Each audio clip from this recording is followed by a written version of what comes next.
Hello and welcome to Until Saturday, the Athletics College Football Podcast. I am David Ubben, a cultured Uber Eats orderer who wishes he had some state fair food in him right now. I'm Chris Vannini, enjoying some candied pork belly bacon bites. And I'm Damien Harris, two-time national champion, and I am the contrarian here because I would say that DoorDash is much better than Uber Eats. We're really setting up some sponsorship. We're getting backed into a hole here. Listen, Free promo. Week 7, chock full of marquee matchups. This is the best college football weekend in quite some time, certainly of this season. That means we got a loaded show today. We're going to pick the winners of Oregon, Ohio State, the marquee game, Texas, Oklahoma at the fair. Always a great scene. Colorado, Kansas State, LSU, Ole Miss, where I will be. Chris will be at the state fair. Penn State, USC, and many, many more. What a week of games. This is the week we've been looking for all season long. And as always, we'll select our locks and trust fall picks of the week. We try to trust each other. I don't know if you should trust us. We'll see this week. And we'll play a little bit of trivia. Guys, let's get into it. As always, all of our lines are presented by BetMGM. And Chris, I got to tell you, I'm a little jealous of you getting some corny dogs, some fried Snickers this week. But let's get to this game. Texas, 14.5-point favorite in this game over Oklahoma. Very differing vibes. It looks like we're going to get Quinn Ewers back. The over-under in this game, 50.5. Chris, before we get to Dame's dogs, what are you looking at in this ball game? Look, this is a game that is always weird. I believe the number is in the last 15 years. The favorite is 6-8-1 against the spread. So we've seen double-digit underdogs upset in this game. So this game's always a little wacky. Texas is number 1, 2-touchdown favorite. Don't necessarily buy into that because this thing can get a little weird. And one of the reasons it can get weird, I think the biggest thing you have to watch for in this game is the turnovers. Oklahoma is 4th nationally in takeaways. Now, 8 of those are fumbles. Maybe that's luck, maybe it's not. But that's what Oklahoma needs to stay in this game and to win this game. Because remember, Oklahoma won this game last year. Texas had 3 turnovers. Oklahoma had none. Quinn Ewers had 2 interceptions in that game. This game gets weird. And if there's a couple of turnovers going Oklahoma's way, that's going to keep them in this game. And so I think that's my first thing I'm looking for in this game. Dame, I've heard that your dog this week in this game is wearing a headset. What do you got for us? Yeah, no, so I'm going coordinator this week. And obviously he's the head coach, but Sarkisian and what he does for this offense, I think, is the key to this game. And that's why he's my dog this week, because when you do some research, Steve Sarkisian comes from the Pete Carroll coaching tree, which kind of started at USC. Now, Pete Carroll being the great defensive mind that he is, I mean, we've seen that through his tenure in Seattle, other places. Being an offensive coordinator, being a quarterback coach for somebody that's so defensive minded is you see inside the mind of how defensive coordinators work.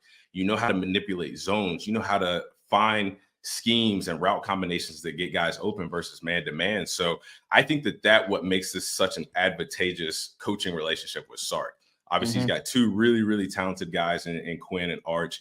And when you got guys that are that talented, which Sark has a huge coaching background of coaching very, very talented guys. I mean, some of the most talented guys that we've seen in college football. So with him having that experience, also having the knowledge of knowing how to exploit defenses, coming from one of the best defensive minds that football has ever seen, that's what allows him to put these quarterbacks in such good positions to make good decisions with the ball in their hand.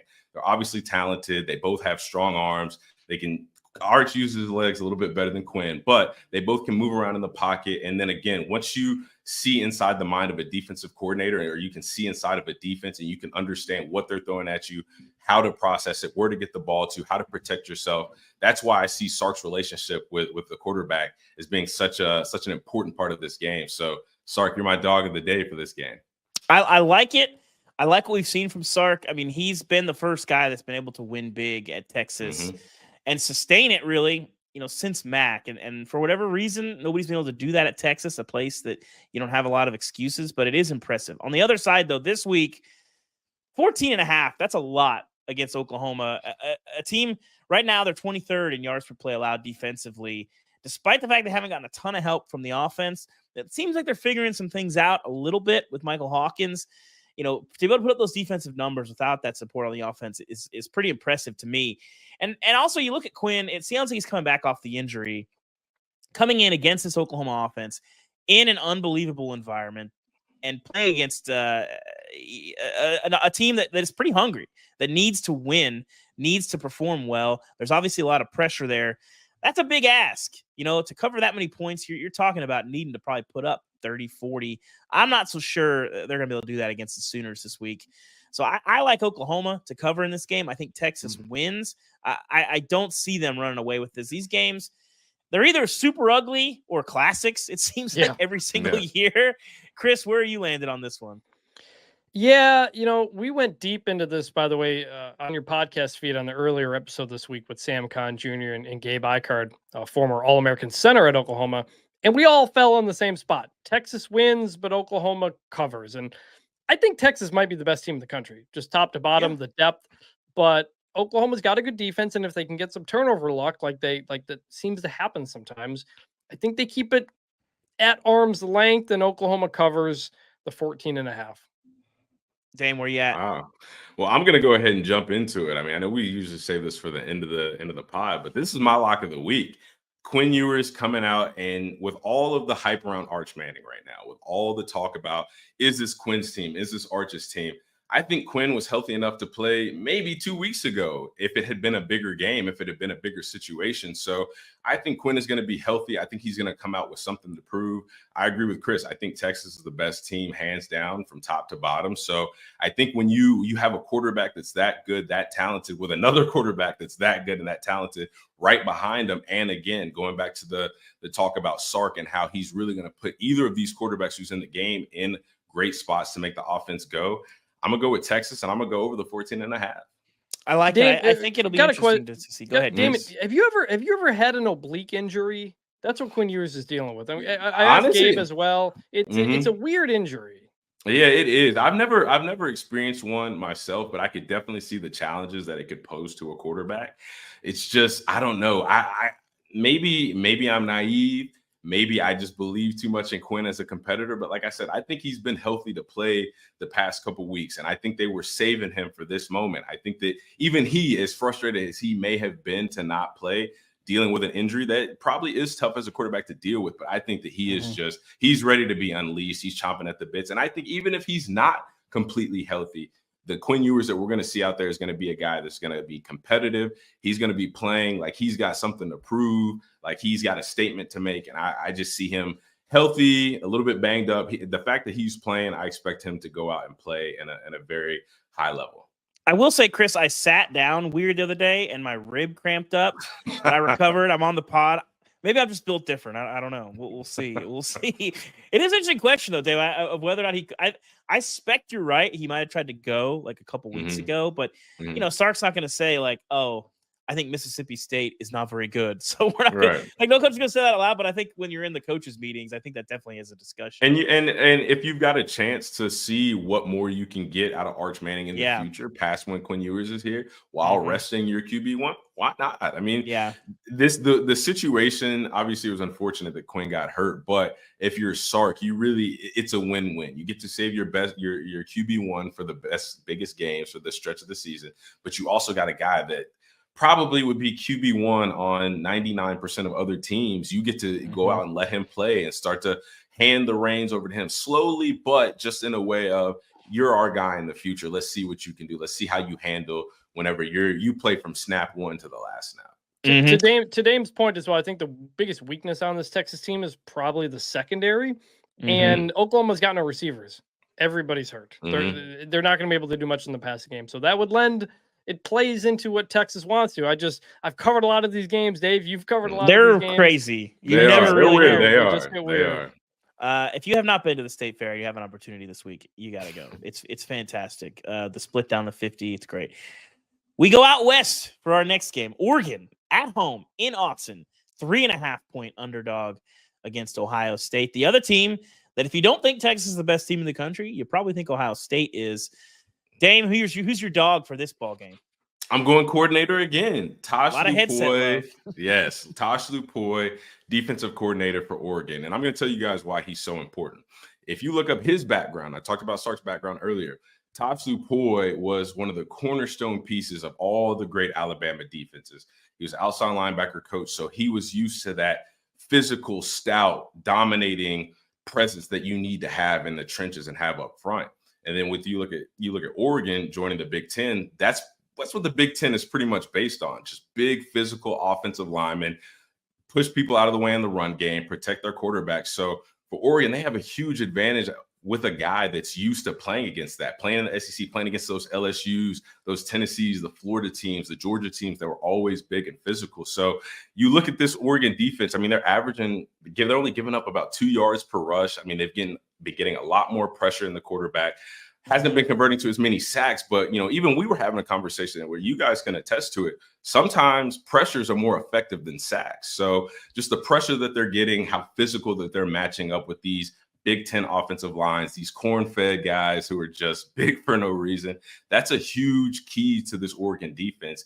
And with the two-headed rushing attack that they're going against with Quinshon Judkins, Travion Henderson, I mean, this is really the matchup of the game to me, is how is Oregon's defensive line, especially their defense as a whole, but the guys up front who are coached by Tosh Lupoi, him having so much experience in games like these, how are they going to stack up against this Ohio State offensive line in that run game?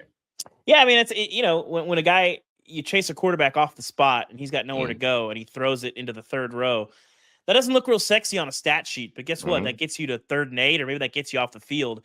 It's a huge difference. Keeps them off schedule. Exactly. Oregon, by the way, 6th in pressure rate. Ohio State, number 1 in pressures allowed. I think it's fair to say that game might be decided there. And the Ohio State people, Chris, seem to be angry at us because we're sort of just kind of shrugging them off because they haven't really played any marquee games this year. Iowa's the best team they've played. How much is that number dependent on who they've played? I don't know. We'll find out this week. If you can hold up against Oregon's front, you're going to be feeling pretty good. Yeah, look, I mean, they were able to average more than 5 yards carry against Iowa's defense, which is historically pretty good. But yeah, we just haven't seen it a ton. After that, their best opponent is Michigan State, who's just got blown off the field by Oregon. It's just, the SEC has played these games, these big matchups early in the season. Ohio State and Oregon haven't yet. And so now we're here, and now we'll kind of get a better view of what these teams are. I'm really curious, to Damien's point, the rush defense at Oregon has really improved. Other than that Ashton Jeanty game, when he had Boise State had 7.5 yards per carry, because that's what Ashton Jeanty does, they're at under 2 yards per carry allowed the last 2 weeks against Michigan State and UCLA. Ohio State's offense is 5th in the country in yards per carry. So if Ohio State's going to need to run the ball, and that's where I think the game's going to come decided to. But let me ask you this, Dave, and I brought this up early in the week. Is this a narrative game for Dan Lanning? Does he need to win a big game here? Because he hasn't really done that yet. He lost 3 times to Washington. He lost his first game to Georgia. Yeah, he won the Fiesta Bowl, but that was against Liberty. Do you feel like Dan Lanning needs this one? Well, I'll say no, because I don't think it's quite the same as when you look at. So let's say Kirby Smart against Alabama, right? A lot of those have been really close games, and a lot of them have been decided by weird coaching decisions late. Okay, you look at the Oregon, Dan Lanning's big games. Okay, we don't want to give him credit for Liberty because they were going to blow them out anyway. Georgia, kind of the same thing, the other side of that coin. He was very aggressive against Washington. He had the 4th down calls in both the Pac-12 championship and the game in Seattle that people criticized him for. I liked most of those moves. Me too. The one at the end of the half in the regular season game was the only one that I was kind of iffy on. All the other ones I liked. Yep. It was more of a Kalen DeBoer problem more than a big game problem. He's only been there. This is year 3. It's not like he's had a ton of opportunities to play big games. So I don't think so. I think they've taken care of business. But when I look at this game, you got another cross-country trip. We've talked about this quite a bit on the show this year. That makes me nervous if I'm Ohio State. And you know what else makes you nervous if you're Ohio State? Public perception on this game, right? Oregon's shown us some warts. They're pretty sluggish on offense early in the season. They had the Boise game where I don't know if they should have lost, but they were definitely, a few plays away from losing that game. Ohio State's basically been perfect this year. They've been beaten up on teams. They haven't played anybody really super strong, but they haven't really stood anything that makes you say, I don't know about this team. Well, 90% of the money in this game is on Ohio State going on the road at night in Autzen as a favorite. Careful. It could be one of those Vegas nose games. I always say Vegas, they don't build those very fancy hotels on accident. And I like, for that reason, basically, I like Oregon in this game. I think you have a team that's tested. You have a team traveling across the country. You have a team that has been in some tight spots and figured out how to wiggle their way out of them. I like Oregon in this game. I like them to win outright and beat Ohio State in this ball game. Damien, what do you got in this one?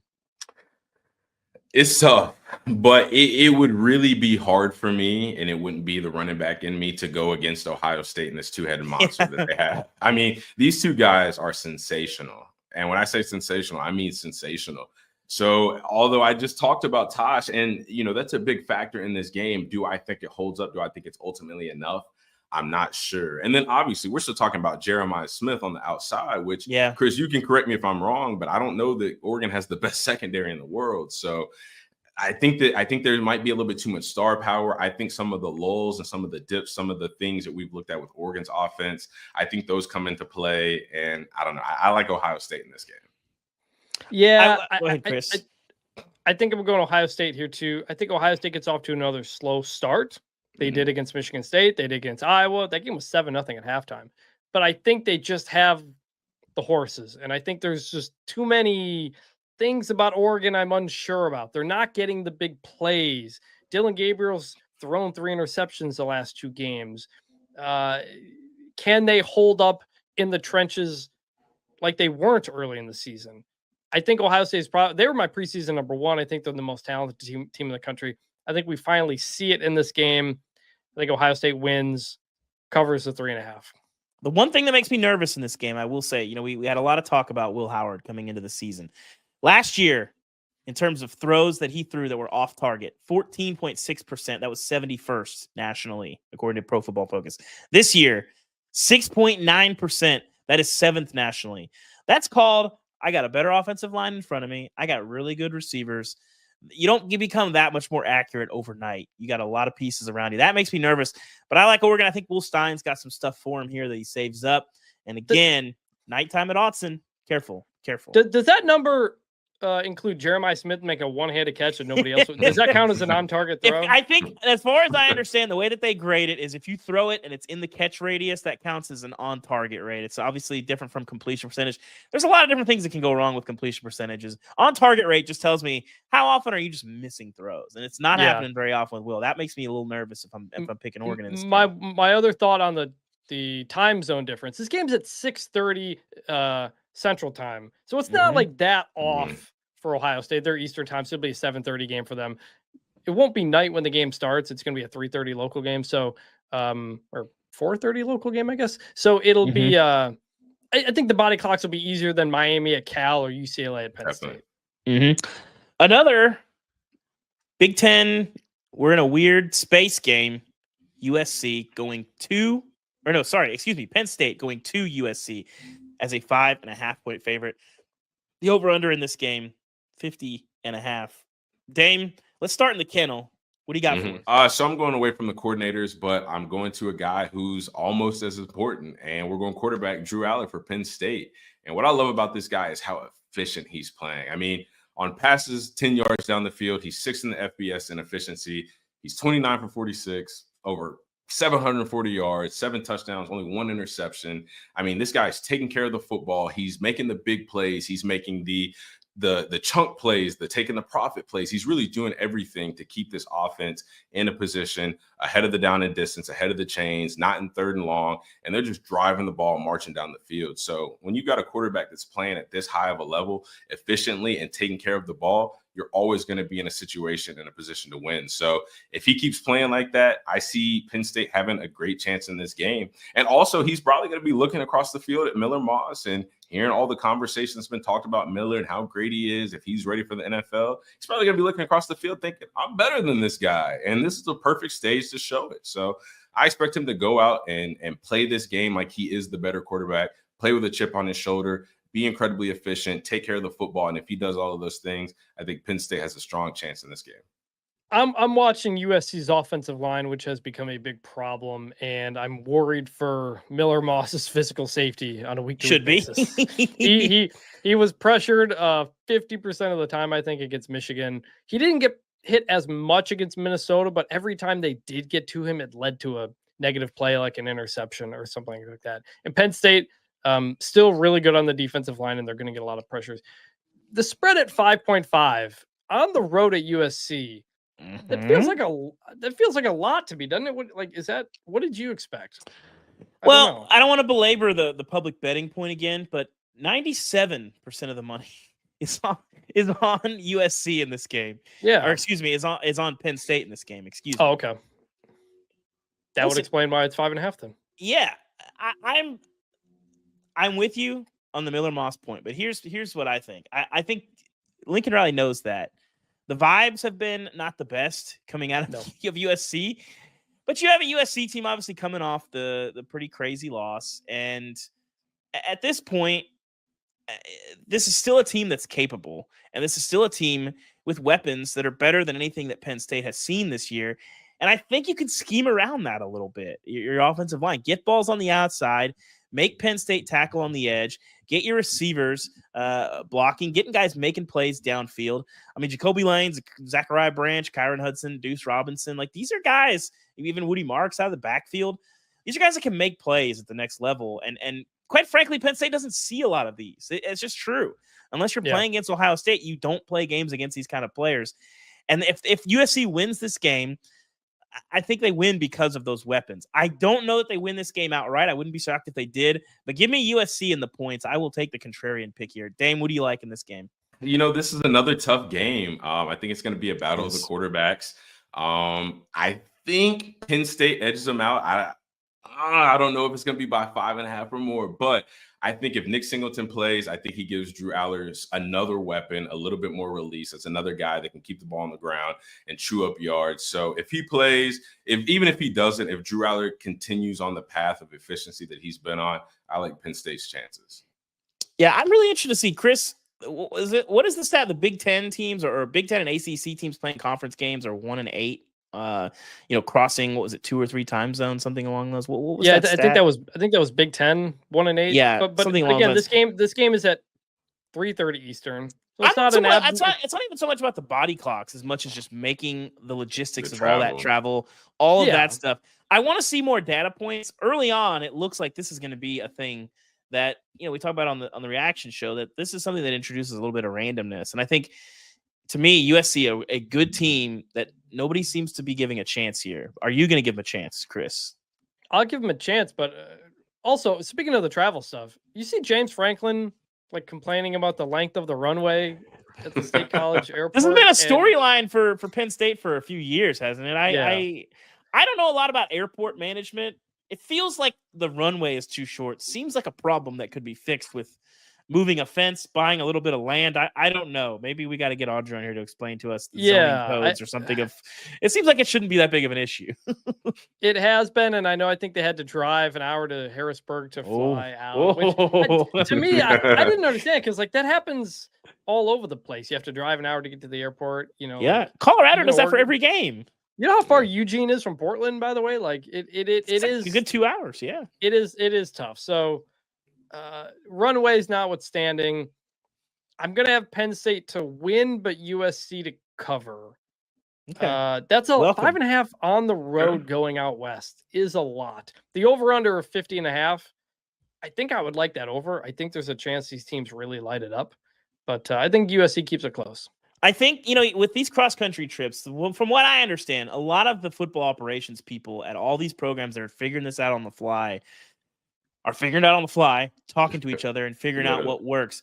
Damien, for you guys, what was the line between we're taking a bus versus we're taking a plane? And did you guys hate doing just bus trips? Oh my God, dude. Bus trips are the worst. I remember every time when we would play Auburn, that was the one where it was too close for us to fly. So we would just drive. And it was a pain. Those bus rides. You gotta think, these are big, and I'm not talking about myself, obviously, but you got big 6'6", 300-pound guys that are cramped up on a bus. It's not comfortable. But I tell you, the bus ride from hotels to games, if you got anywhere other above a 30-minute ride, you run the risk of just falling asleep. Because a lot of times you're just staring out the window and you're just all right, I gotta get ready. I gotta. Are there rules against that? No. Usually because Just not a good idea. Yeah, no, it doesn't send a message that you're locked in. But I'm telling you, like, Fair. if you're like, imagine yourself being a little kid in the back of a car during a road trip, and you're just standing out the window, and you just like start to, and then you're like, wait, no, I got, wait, yeah, so it's tough. When you guys played at Ole Miss, did you stay in Oxford? Or I know a lot of people stay up in Memphis. Yeah, I was gonna say, so that was another trip. We would stay in Memphis and then we would drive to Oxford. And I don't remember how long. I don't think it was like crazy. I think it's like long, an hour. Yeah. So it's not like that bad. But like before a game, that's like the worst. That's like the biggest setup because then and then once you like try to keep yourself awake, your mind starts to wander, and all of a sudden you're not thinking about the game anymore. So I'm telling you, this travel thing, it's a big deal. Like people I know we've thrown out stats and we've talked about, the 2 time zones, long bus rides, like that really plays a lot on people's mental and physical psyche. Because like you got to think, like even like in the hotels before a game, like before people get on the bus, people are getting treatment, people are getting rolled out, massages and everything. And you do all these things to get your body ready, and then you go sit still for an hour and a half, 2 hours on a bus ride. You're just like, damn. And then you just get cold, you know what I mean? So the answer is get a bunch of Pelotons on the bus, basically. Get something. That or helicopters, right? I think those are our 2 options at this point. Yeah, Damien, it's good you didn't play in the MAC because there's a lot of bus trips in that league for several hours. So you may have had it pretty good. Yeah. We'll move on to the game that I will be at this weekend. I got to say, guys, so I had another kind of work trip. I didn't come back this weekend until like Tuesday. So my week 7 or whatever week we are felt a little bit late.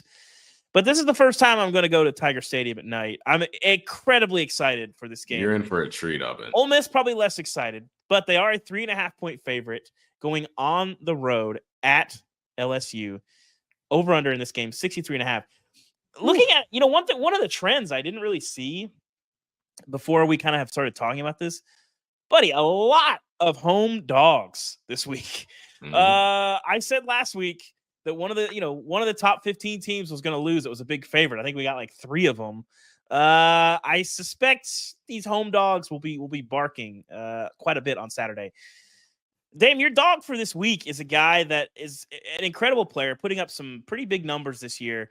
But because Ryan Williams exists, because Jeremiah Smith exists, and Ole Miss hasn't really played like a huge marquee game yet, hasn't gotten a lot of love.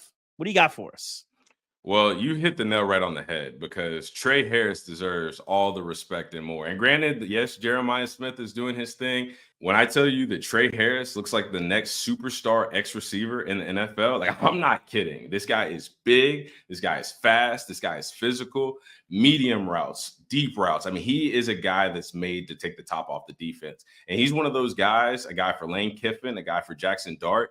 You tell him if he's covered, he's open because he's going to go up and attack the ball. Like you rarely see guys go up and attack the ball and high point the ball like he does. A lot of guys are, trying to slow down and draw flags. Like forget that. He's trying to climb over every single DB. It's almost like Charles Barkley going up to get a rebound. Like every time he's boxing guys out, he's bodying guys. He's physical at the catch point. He's got a huge catch radius. So like I said, when this guy is covered, he's open. And when he's open, he's going to take the top off of defenses. So he's leading the country in receiving, and he's a huge weapon for Jackson Dart. So if they want to get back on track, which I know that last week was a good start, but if they really want to go into Death Valley and put up some big numbers and have one of those big days that they're used to having, Trey Harris has got to have a big day. And I expect him to, because again, it doesn't matter if he's playing guys the same size as him, guys smaller, guys that are less athletic. He attacks the football the same way. So he's going to be a dog in this game. I can't wait to watch him.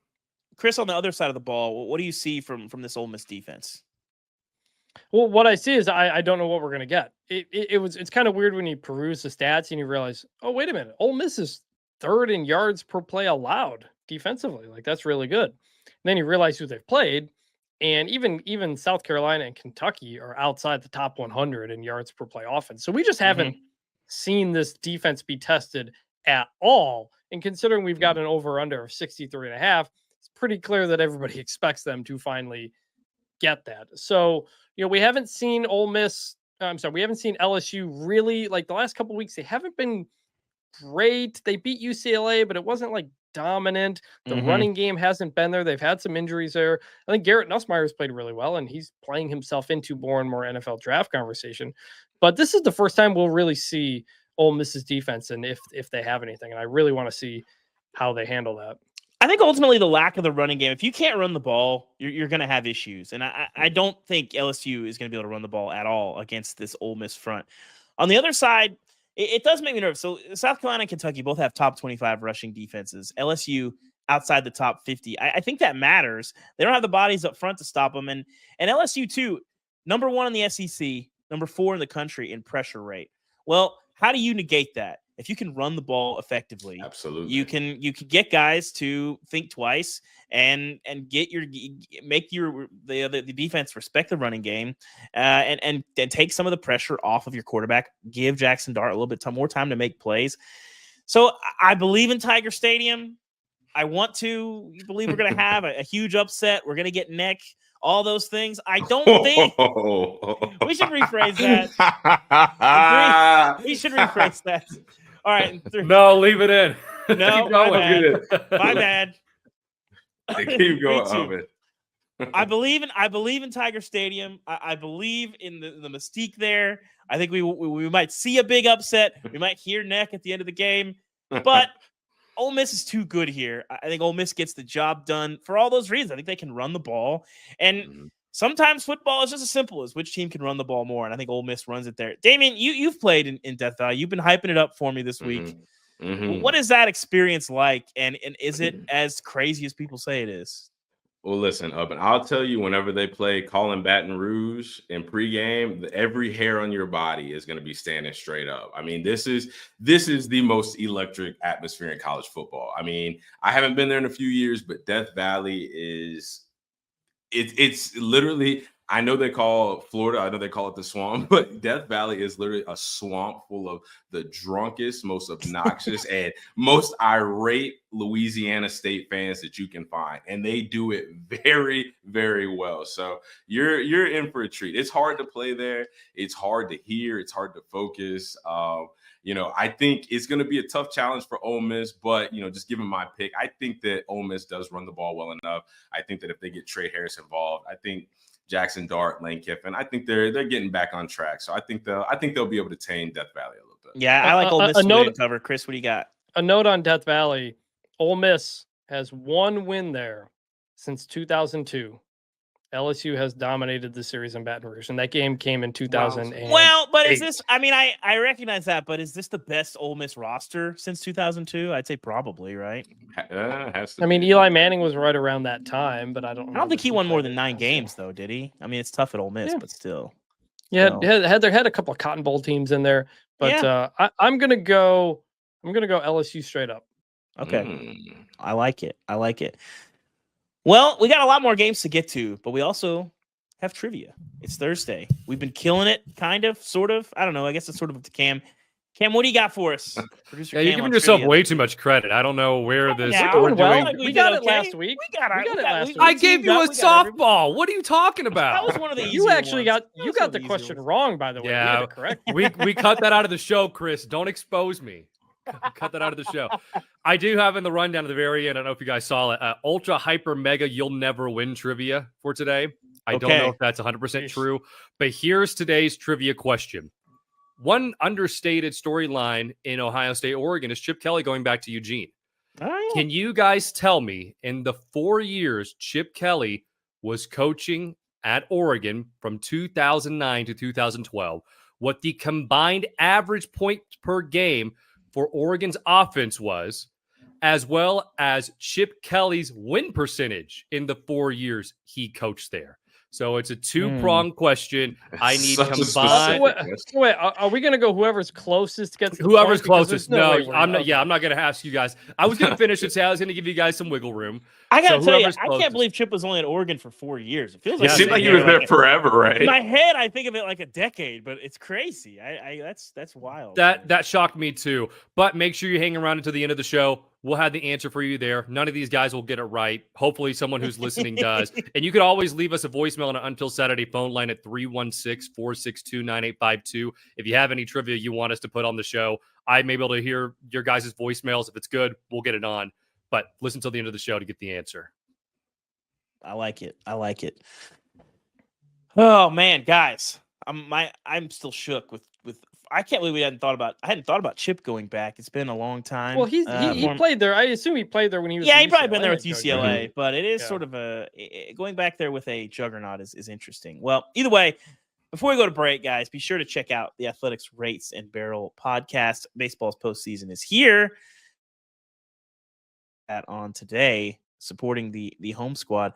Make sure you tune in with Derek Van Riper, Eno Saris, former MLB pitcher Trevor May, and Britt Giroli all month long. They'll be diving deep into the key moments in every game. So check out the Rates and Barrels podcast wherever you get your podcasts. When we come back, we got K-State, Colorado, Tennessee, Florida, Cal, and undefeated Pitt. Plenty more games. We'll see you on the other side. We got a bunch of other games that are relevant, or if you're not already caring about them, you should. Chris, this week in my Bubble Watch, we had a brand new team enter the fray. The Colorado Buffaloes. I can't believe it either. They're 4-1, undefeated in Big 12 play, sitting at the top of the standings, and they are 4-point underdogs to K-State, who we kind of raised our eyebrows at when they went out to BYU and got rocked. Now they will go back to the mountains, this time in Boulder at the foot of the Flatirons as a 4-point favorite. The over-under in that game is 56.5. Chris, are we buying on K-State, or do you think they go on the road and have another nightmare? This line opened up, by the way, at I think 6 for Kansas State. So it has come toward Colorado. Interesting. Which I find interesting because Kansas State is number 2 in the country in rushing at 6.9 yards per carry. Nice. Colorado is 68th in rush defense yards per carry. So, you know, where the reason I picked UCF over Colorado, or at least UCF to cover that game a couple weeks ago, is because UCF is not good in the trenches. They do not have a pass rush. Kansas State is good there. And that is why Kansas State is a favorite, but it's trending toward Colorado. I think I like Kansas State in this game. I think this is just the worst kind of matchup for Colorado, essentially, is a team like that. So I think Kansas State wins here. Well, but I kind of thought it might be the same thing with UCF last week, and I was surprised. But I think part of this is Dion mentioned this on Tuesday. It's something I hadn't really thought about. Is they only have like 3 guys starting for their defense that started last year. And all those upgrades on the front, we've seen them play some pretty good rushing defenses and slow them down. And even though they're 68th in rush defense, I think some of that is just playing a bunch of run-heavy teams. And when they haven't given up a ton of chunk plays. They're allowing 1.35 yards before contact, which ranks 37th. That's pretty good. That's okay. And I think they can hold up here. And I'm very skeptical that Kansas State can hold up on the outside with these receivers. Shador has done an unbelievable job of extending plays, getting loose, and making plays downfield for these receivers on broken plays. I can't believe I'm saying this. I think Colorado wins this game outright. I think they cover. Colorado is just better than people think they are, and going on the road is tough. And Kansas State has failed their first try, so I like Colorado here. Dame, what do you got for us in this one? I'm going Colorado too, and I think I was gonna say threw me for a loop. But I think Chris hit the nail right on the head. This is the worst matchup for Kansas State because when I look at this Kansas State team, they're very foundationally sound, fundamentally sound. They play with good technique, but there's just nothing exciting. The only excitement I really get from Kansas State is the excitement of what is Avery Johnson going to do? Is he going to make a big play or is he going to turn the ball over? You know what I mean? This isn't an exciting team offensively, defensively. Well, Colorado is the exact opposite. I mean, I'm not going to challenge their fundamentals, but they're not super physical. They don't have a great foundation, but they make all the explosive, and they just have game breakers that can just make something out of nothing. So I think that with the matchup the way it is, I lean more towards Colorado and these playmakers just making plays. Dylan Edwards revenge game. Ubben, what do you think? Somebody asked Dion about that this week, actually, and he said, "Hey, did they change their team name? Are we playing against the Kansas State Dylan Edwardses? You know, he coached Dylan back in Pee Wee football, and basically said, you know, I hope Dylan has the best. He's like, I appreciate the guys that leave the program and don't snipe back at us. Some say snipe back at us. Some say speaking honestly about their experiences. But hey, tomato. So maybe a little bit there, but I think, Dylan's being well paid, and I think he'll be okay either way. But he's been, up or down at K-State, but he's definitely a guy that can break a game open. So we'll see. Elsewhere in the Big 12, another surprising team at the top of the standings, the BYU Cougars hosting Arizona. BYU a 5.5-point favorite in this game. The over/under 49.5. Dame, what do you like in this one? Are you on board the Cougar Big 12 title race chase? I am. And what I really wanted to ask is because I've got BYU winning this game. I think that BYU is the tougher team. I think they play better brand of football, especially with what I saw against Kansas State. But I was going to ask Chris, if BYU wins this game sure-handedly, where does this put them in the Big 12 race in your eyes? I mean, I've got BYU as a top 10 team in my 134 right now. I think that the win over SMU on the road, the win against Kansas State, this defense is legit. This defense is really good. The coordinator there, Jay Hill, came from the former head coach of Weber State, and BYU's 9th in yards per play allowed. And Noah Fifita has just been an inconsistent quarterback. He threw 2 picks in the last game, and he's pretty much only throwing to T-Mac at this point. If you watch the games, I think BYU's defense is going to know who to kind of focus in on. And Jake Retzlaff, the quarterback, I think BYU is like sneakily like quite good, and no one's really paid attention yet. And they're atop the Big 12 standings right now. And you win this game, you're in a really, really strong position for that Big 12 race. Well, guys, I got a trivia question for you. What do Southern Illinois, SMU, Wyoming, Kansas State, and Baylor all have in common? They lost to BYU. They've all lost to BYU, and they all have much worse passing games and much worse quarterbacks than Arizona. Arizona gets the cover here. They might win this ball game. If you got a team that can stretch you vertically, that's something that they just haven't played. That pass catch combo. I don't care if all you're doing is throwing to T-Mac. That's a pretty good pass catch combo. And you look at, especially SMU in week 2, they're still playing the weird quarterback carousel game. This is a different kind of challenge for BYU. I like Arizona here as a bit of a contrarian pick as well.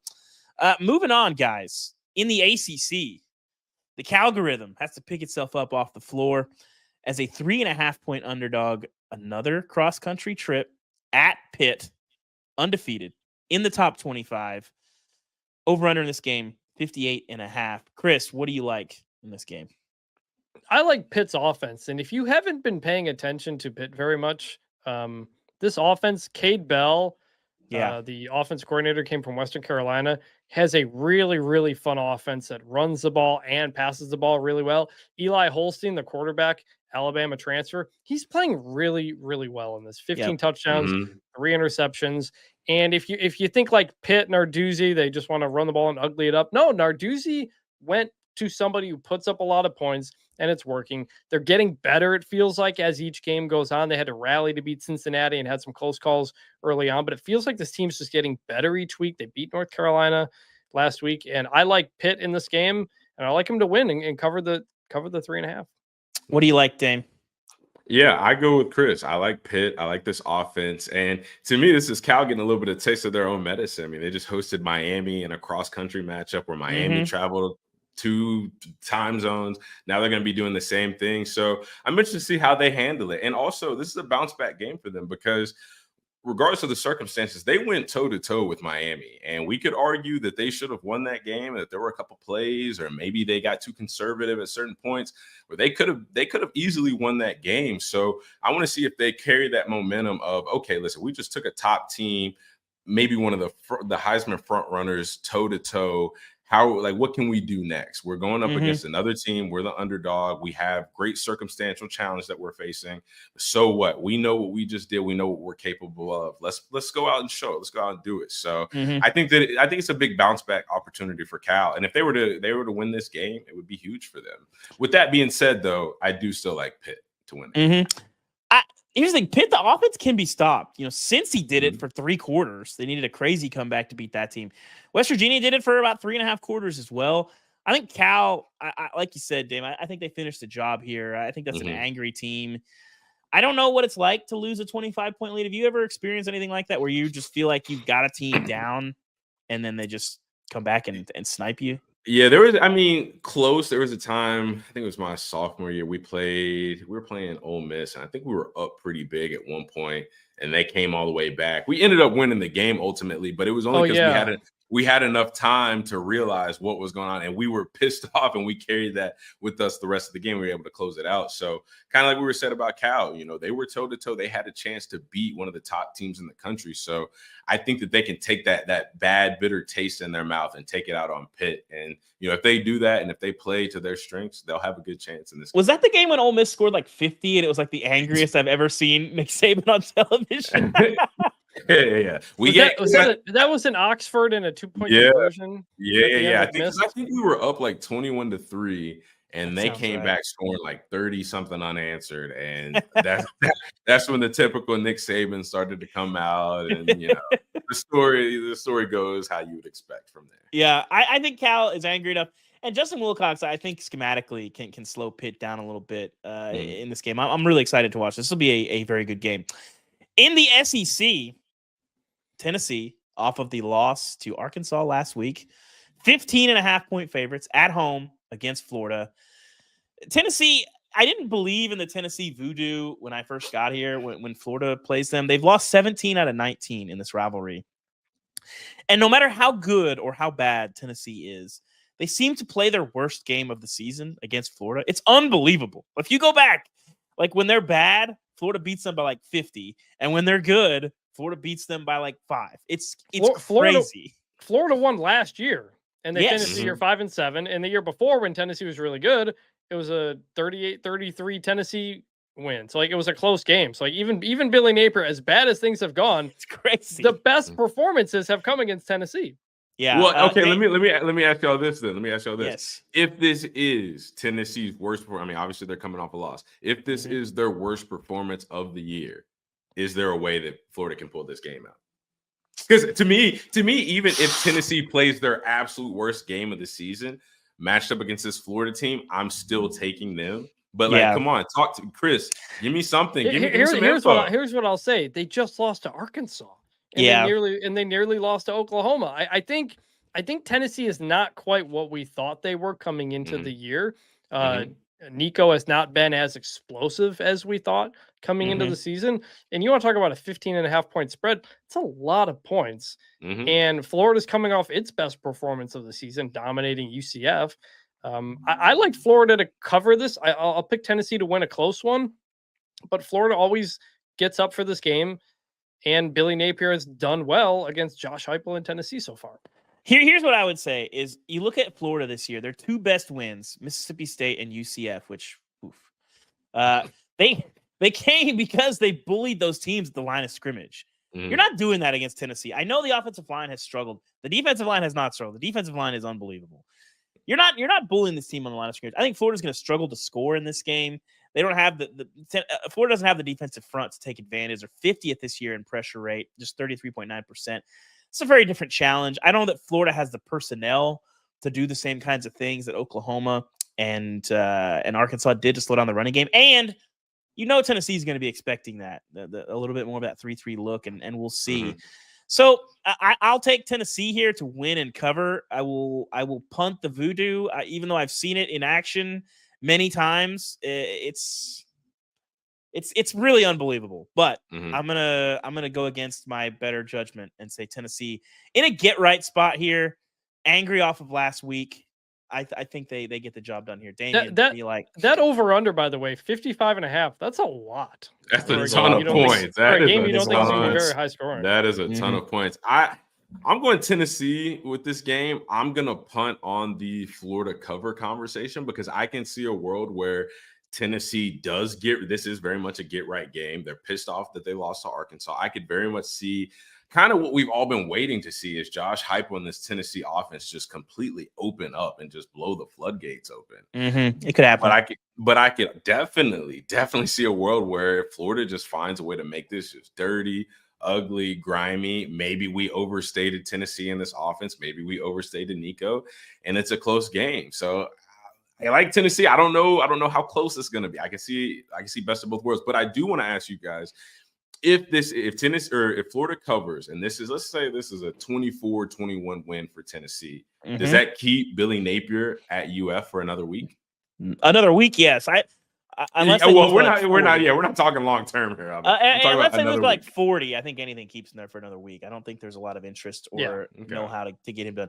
Chris, real quick, Coastal, a 9.5-point dog at JMU. Why should people care about this game if they don't? These are probably the two best teams in the Sun Belt. I think Louisiana might be in that conversation, but James Madison, coming off of scoring 163 points over 2 games, lost 21-19 to ULM in a stunner last week. Coastal Carolina has been very solid against under Tim Beck. They're both 4-1, and Sun Belt still has divisions, so this is a massive game for the Sun Belt East, and the winner of this game keeps themselves in contention for that playoff spot.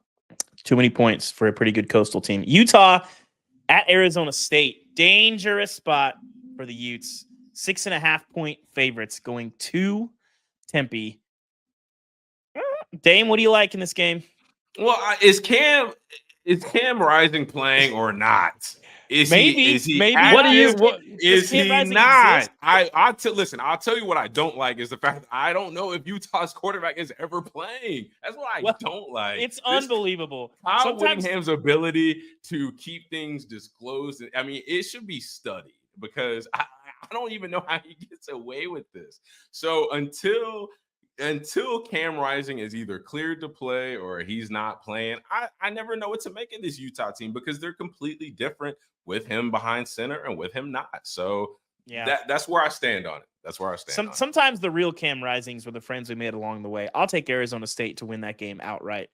We're going to go to break, but when we come back, locks, trust falls, and the answer to the ultra, hyper, mega, you'll never win trivia from producer Cam. We'll be right back. Welcome back. It is time for some of our favorite segments for Chris, some of our least favorite segments, me, of the week, our locks and our trust falls. Chris, I think you have the floor. I think you cleaned up last week. What is your lock this week? I'm going to go USC, Penn State over 47.5. It was 47.5 when I put it in here. It's up to 50.5. So I think people seem to agree with me on that. I just think we're going to have a lot of points here. I think both quarterbacks are going to put up a lot. And I think we get the over out in LA. I'm going to take, first off, UAB struggling last week. And Trent Dilfer said he apologized to his team for not getting them ready for the physicality of a game against Tulane. Well, guess who's coming this week? It's the troops, Army, minus 25.5. I have a lot of questions about the UAB player locker room investment at this point. Give me Army. I will lay a lot of points. If you don't want to play, Army will absolutely demolish you with this offense. Damien, what do you got? My lock of the week, I already said it earlier in the show, Texas, 14.5-point favorites against Oklahoma. I think Quinn Ewers is healthy. I think he's ready to go, and I think he comes out with a point to prove.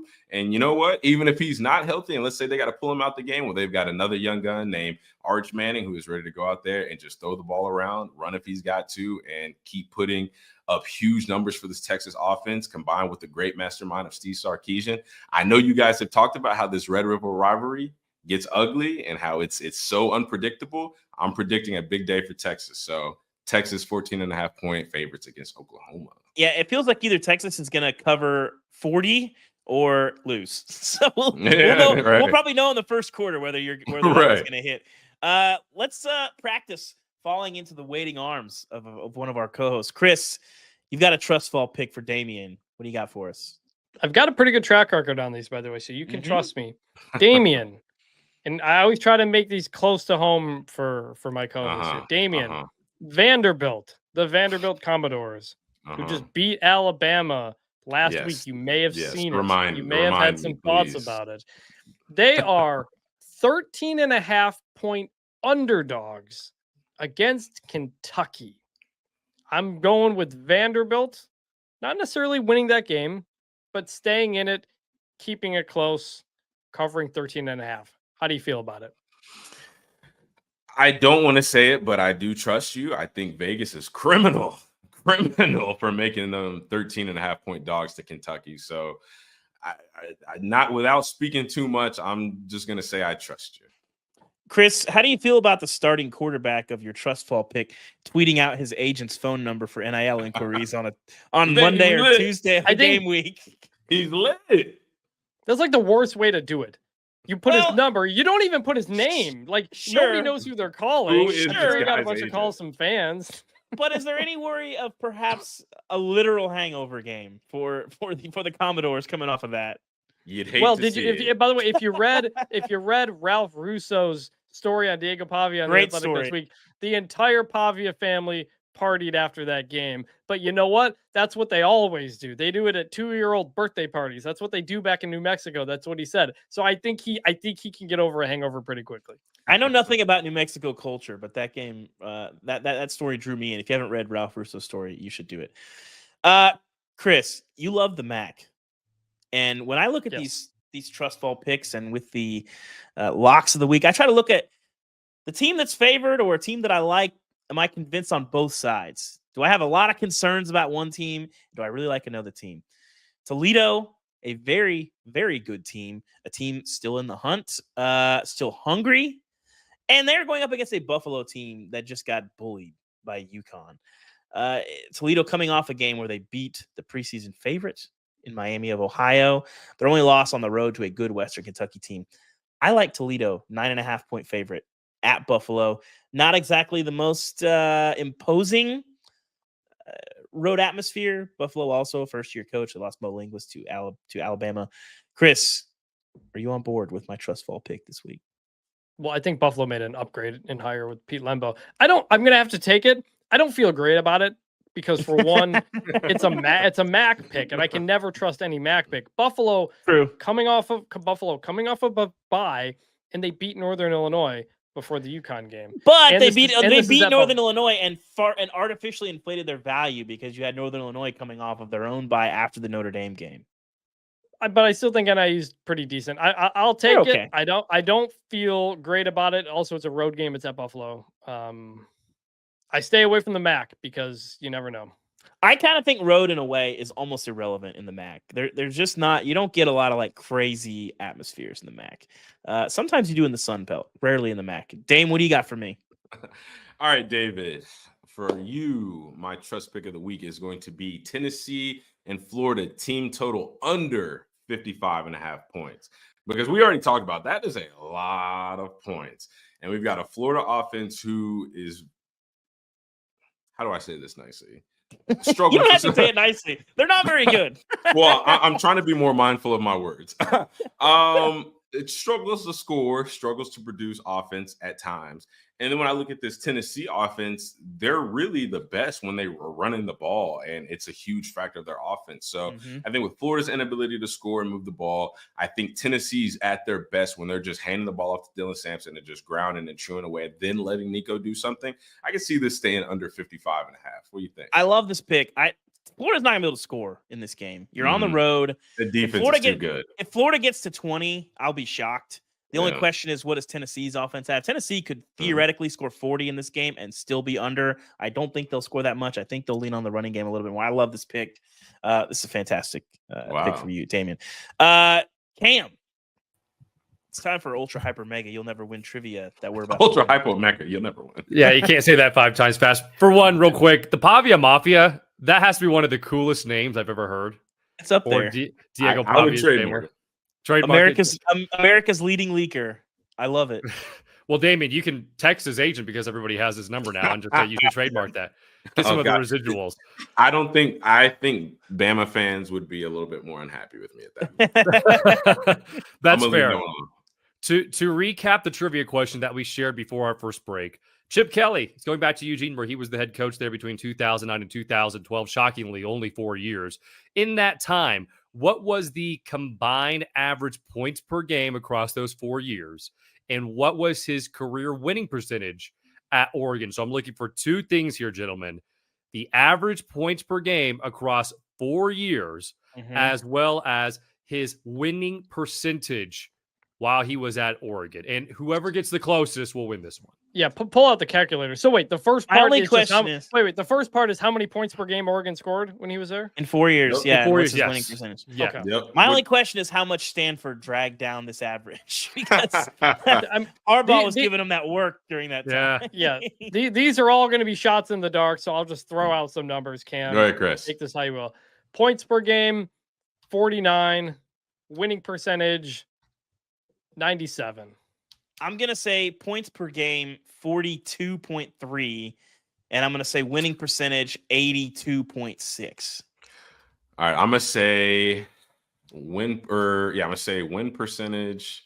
Wait, what was the first one? Points per game. Points per game, yeah. Points per game, 48.6, and I'm gonna go win percentage 87%. Wow. All of you guys were really close, which is better than I expected. So, all right. David, you were the closest to the points per game at 42.3, some arbitrary random ass number. His points per game combined across 4 years, 44.8. All right. Or 44.5, I beg your pardon. 44.5. It's hard to keep. You see a couple teams hit 50 for a season. I bet you they hit 50 for like one season, but it's really hard to sustain that. I think they were like at there's 47 or 48. Yeah, there's like 3 or 4 teams this year that are hovering around 50. I mean, they always, the Oregon era runs together. Like LaMichael James played for him, right? So he would have had but it was pre-Mariota, right? Yeah. Mm-hmm. Yeah. Wasn't that was that Helfrich. Was That it was Jeremiah Helfrich. Masoli before he went to Yeah, Ole Miss, he or would am have I had thinking Masoli, or was that would he had a year of Masoli? I think before Masoli went to Ole Miss, I think. Or would that still have been You're right that they all blur together. Vernon Adams is in there. Yeah, Vernon Adams. Did Vernon Adams play for Chip? Surely not, right? No, he was like one of the first. He was like the second guy other than like Russell Wilson to use the graduate transfer. Like he was one of the first portal QBs moving up from Eastern Washington. I wrote about him when he went to Oregon. Good dude. Good dude. And for winning percentage, it was 86.8. So Damien, Damien was like fire. right on the Yeah, head. buddy. Yeah, I like buddy. And Chris, Right. try again. I overshot it. I overshot everything. I guess I had a higher opinion of a higher opinion in my head of Chip Kelly's Oregon. So as you hear Chris saying he has to take shots in the dark, which I think falls back on me as the trivia giver. If you guys have any trivia questions you want to suggest to us, please feel free to do so. Hit up our Until Saturday phone line at 316-462-9852. You can call or text it. You can also hit up these guys on Twitter. All the links, phone numbers, everything, including their handles, are in the show's description. Pretty easy to find on Spotify or Apple. Indeed. Thank you, Cam. And that will do it for our Week 7 Picks show. Again, if you're not already subscribed to us on Apple, Spotify, Overcast, wherever you get pods, you should change that. And subscribe to us on YouTube. We always have interesting little breakout videos and all of this show. You can see our smiling faces. You can see Dame's hat collection. It's always a fantastic addition to the show. Just so everybody knows, the back of this one says, wait, let me line it up. Have a nice day. That's good. Have a nice day, y'all. Good vibes from Damien on the show today. And subscribe to the Until Saturday newsletter from The Athletic. It's free. Jana Bardall writes it. You can get a taste of everything that we do on our website. Thank you guys for tuning in. We will be back on Monday with our thoughts from what I'm sure will be a pretty epic weekend. I think there'll be some upsets. We got a bunch of mammoth showdowns. I'm excited to watch. I'm excited to experience Tiger Stadium. I don't think we'll have another field storming, but we'll see. We'll see how much weight Chris has gained from a day at the fair. A lot of football between here and the next show. We'll be back to talk about it. As always, bring back the turnover chain. It might help you beat Ohio State. Just a thought.